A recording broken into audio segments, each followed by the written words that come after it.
Welcome to this week's video. This week, you're gonna see an obscene amount of cables. Just a lot of cables. I've got cables in my living room, I've got cables in my cars, and I worked on all of them.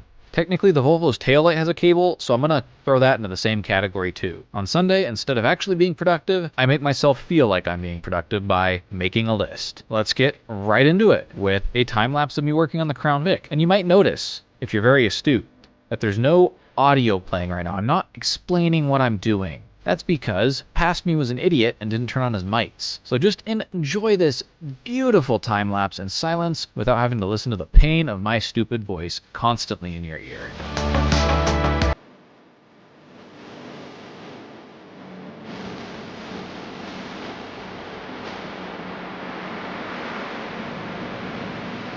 So what I'm doing here is I'm wiring up the light bars to come on with my brights. So I can flick the switch inside and that'll turn it on, but then I'll still have to turn on my brights to actually turn on the light bars.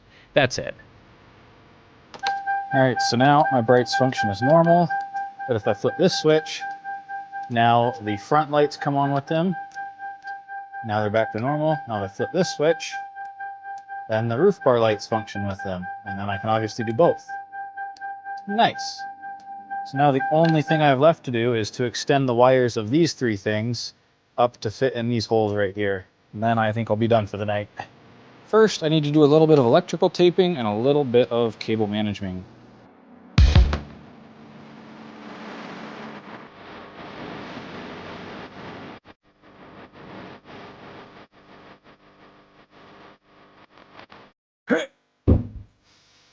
Closed.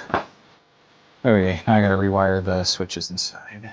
So essentially what I've got going on here is two switches, one for the top and one for the bottom, light up when they're on, and they go to here. I think I can mount them in here. I think they'd fit really nice. There's already holes. So I literally just need to extend all three wires, or all 6 wires by that much. Maybe like a foot, foot and a half.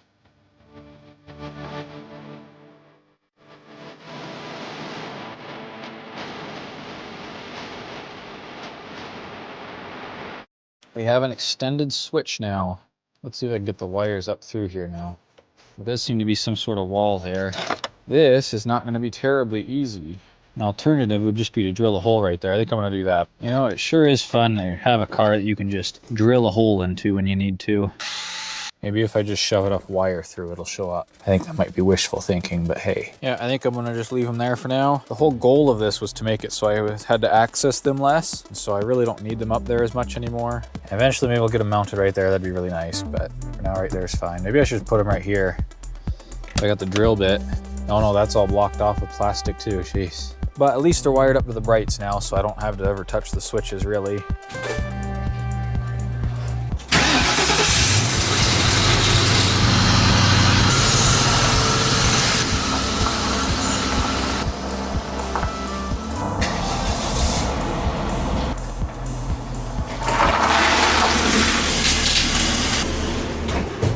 So I'm not sure if I mentioned it, but this car was a smoker's car. I think they were the type of smoker that rolled down their window and blew out the window because it's really not that bad after we cleaned it out at least. But there is still a little bit of smell. I'm especially worried about when it starts to get warm in the summers. And so I got this thing for about 60 bucks. It is an ozone generator, and I guess it works by generating ozone, and the scents cling to that and get pulled out. I don't know how it works, honestly. It's just, I just know that it might help with the smell, and it was only 60 bucks. So I'm gonna throw this in here overnight. I'm gonna hook it up to the battery tender and leave the ignition on with the recirculate running. We'll see how that goes, I guess. And I've got the ozone generator here in the back, so we're just gonna flick that on. And it makes that noise, and I guess you can see it in there. And apparently you're not supposed to spend too much time in the room or around these, so I'm just gonna close the hatch here. And then I'm gonna let that run overnight just like that. All right, so I'm gonna pop this thing out of the car here. It's been running all night and then all day, so it's been running about 24 hours. They say to turn it off. Oh, I can smell it. It smells weird. They say to turn it off and just leave the area to air out for about 30 minutes to 40 minutes. So Leah and I are gonna go on a walk and do that. So remember how at the start of this video, I forgot to record the audio completely? Well, at least I didn't record audio that sounded like this. I don't know what went wrong, but something sure did. So again, you just get a time lapse without me talking. I promise this time.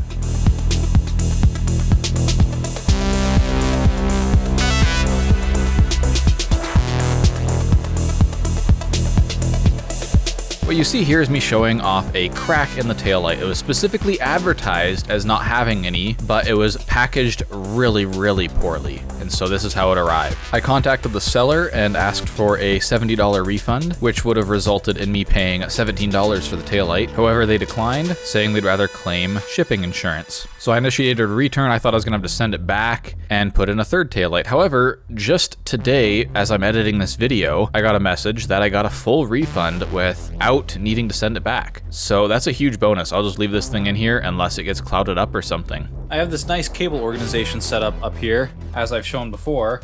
However, a lot of times when I'm in a hurry, I'll just walk in here and throw my cables on the ground.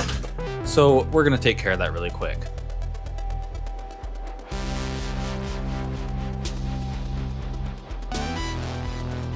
All right, today's project is to redo my desk setup. Not up top, that's fine, but down here it is a mess. It was neat when I first started, but as time goes on, I need to modify stuff, I need to reroute cables. It's just gotten really messy. In addition to that, I'm gonna move this out of my foot space over above my pedals. I'm also gonna redo the pedal box because it was designed for a different set of pedals and it doesn't fit these very well. So in summary, my goal is to move this over there, to cable manage, and to fix my pedal box. This is gonna suck. It's gonna take a long time.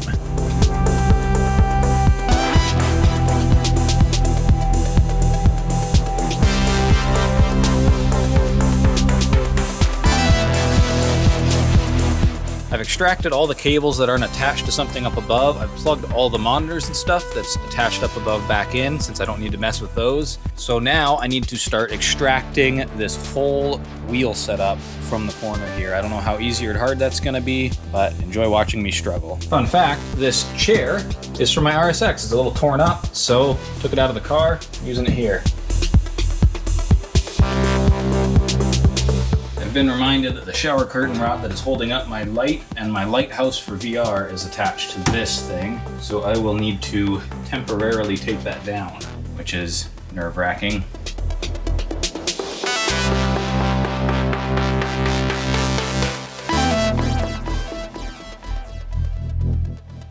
Well, that wasn't too bad really. I'm being reminded just how many cables are in my setup here. It is insane. Look at this.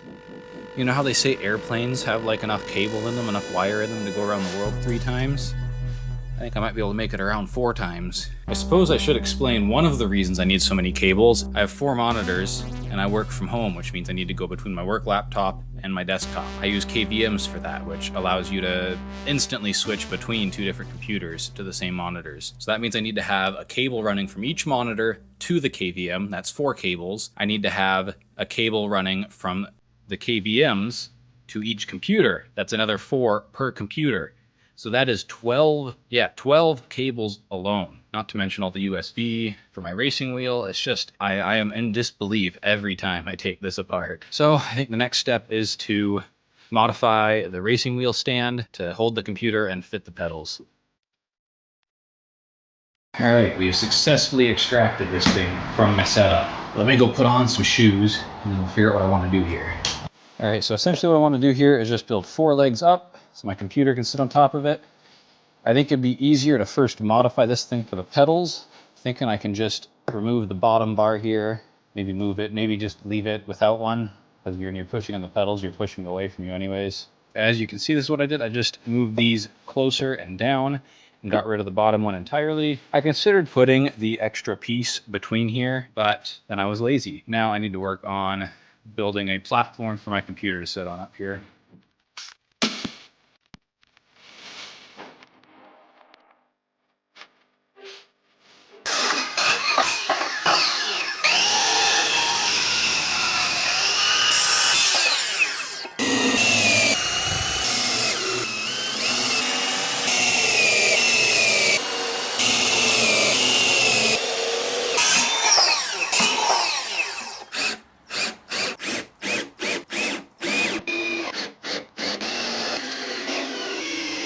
Well, how smoothly that went.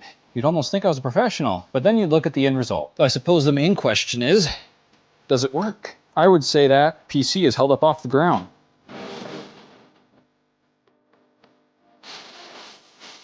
All right, so I need to do some organization / cable management over here.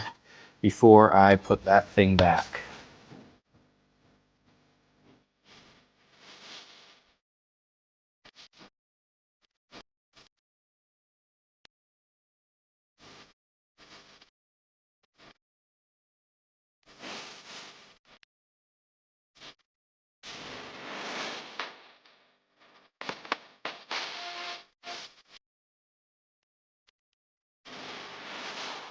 Okay, I think I'm done. As you can see, there's still some miscellaneous wires hanging around here, but it sure is better than it was, especially since I have my foot space now. However, I don't have any foot rests. Anyways, I think there's only one thing left to do, and that's to power it on and see if it works.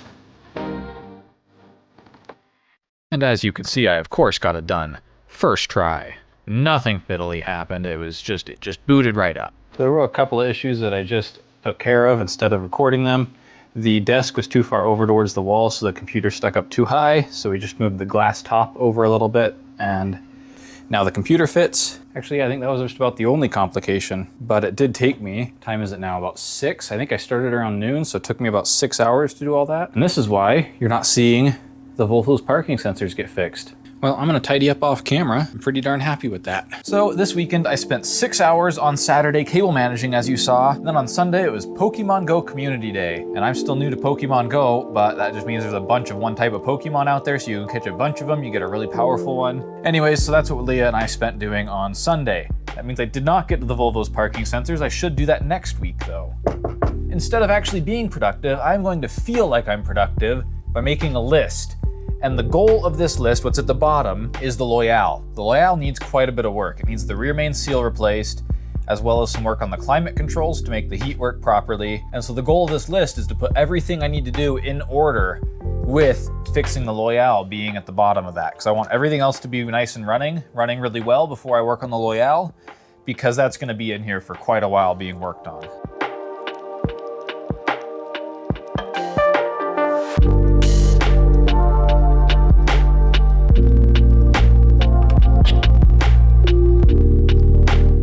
So I'm trying to think if there's anything I forgot. I have 8 total vehicles, including the 2 motorcycles. This is 1, 2, 3, 4, 5, 6. So I'm missing 2 here. One of them is the Crown Vic and the other is the Loyale, so that's good. The Crown Vic is mint.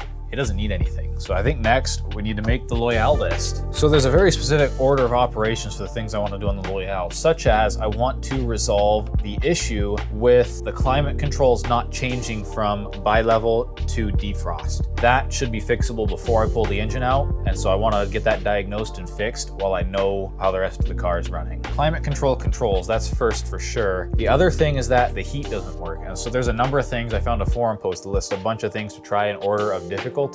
So I should try all the easy ones before I pull out the engine, and then once I have the engine out, I can try replacing stuff like the thermostat, maybe, depending on how hard it is to get to. I think that's all I need to do before I pull the engine out to do the rear main. And I also need to source a place. I need to find a place that will rebuild the hydraulic lifters. Lifters, valves, whatever. It needs to that needs to be rebuilt for sure. I probably should also consider doing the timing belt while I have the engine out. It's not an interference engine, so it won't blow up if the timing belt goes bad, but I think it's a cheap part and mostly labor. But I don't know, I'll have to look into that. I'm just gonna write rear main here because that means engine out, and then I'm gonna have to do the other stuff. I think that is all of the work that I know needs to be done on my fleet of cars. Thanks for watching. I hope you liked what you saw. Next week, you'll probably see me get to the Volvo's parking sensors, maybe the taillight, but I don't think that's gonna get here in time. I might get to the starter on the Oldsmobile next weekend, so you might see that. I am really hoping to get to the Shadow's turn signals, actually, because that's a really easy fix to get the motorcycle back out on the road again. And I should be doing a little bit with Home Assistant. I got a new thermostat because the Google Nest one just really wasn't working very well with Home Assistant. It was really unreliable. So hopefully this new one's a little more reliable. I guess I'll see you next week. Stupid.